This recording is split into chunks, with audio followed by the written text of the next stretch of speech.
આણંદ જિલ્લામાંથી એક રાહતભરી અને ગૌરવની ખબર સામે આવી છે।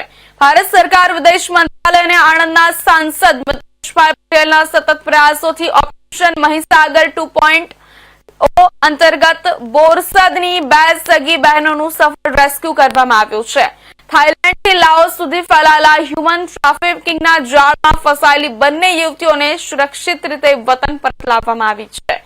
વતન પરત ફર્યા બાદ સાંસદ મિતેશભાઈ પટેલે તેમના નિવાસ સ્થાને પહોંચી પરિવારજનો સાથે મુલાકાત કરી અને તેમની સુખાકારી અંગે માહિતી મેળવી। ભારત સરકાર વિદેશ મંત્રાલય, ભારતીય દૂતાવાસ અને સ્થાનિક એજન્સીઓના સંયુક્ત પ્રયાસોથી આ સફળ કામગીરી પાર પડી હોવાનું સામે આવ્યું છે। પરિવારજનોમાં હાલ ખુશી અને રાહતનો માહોલ જોવા મળી રહ્યો છે।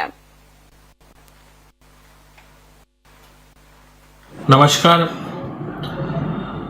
અઠવાડિયા 10 દિવસ પહેલા જે કાવીઠા મુકામની બંને દીકરીઓ જે લાઓસ મુકામે હતી અને એમને આપણા ભારત દેશની સરકારે પાછા લાવવામાં જે મદદ કરી છે, આજે બંને દીકરીઓ સેફ કાવીઠા મુકામે પહોંચી ગઈ છે।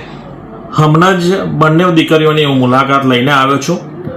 બંને દીકરીઓ અત્યારે ડરેલી છે, બી ગયેલી છે, બહુ બોલી શકતી નથી, પરંતુ એ બંને દીકરીઓના મેં વાર્તાલાપ કર્યો છે અને ઘણી બધી વિગતો પણ મેં મેળવવાનો ટ્રાય કર્યો છે।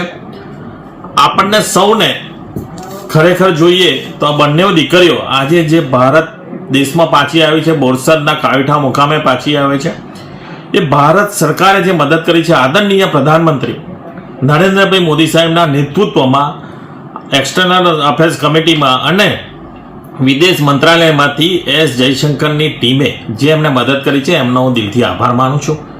બંને દીકરીઓ આપણા બોરસદની કાવીઠાની બંને દીકરીઓ અત્યારે સેફ એમના ઘરે પહોંચી ગઈ છે। એમની મુલાકાત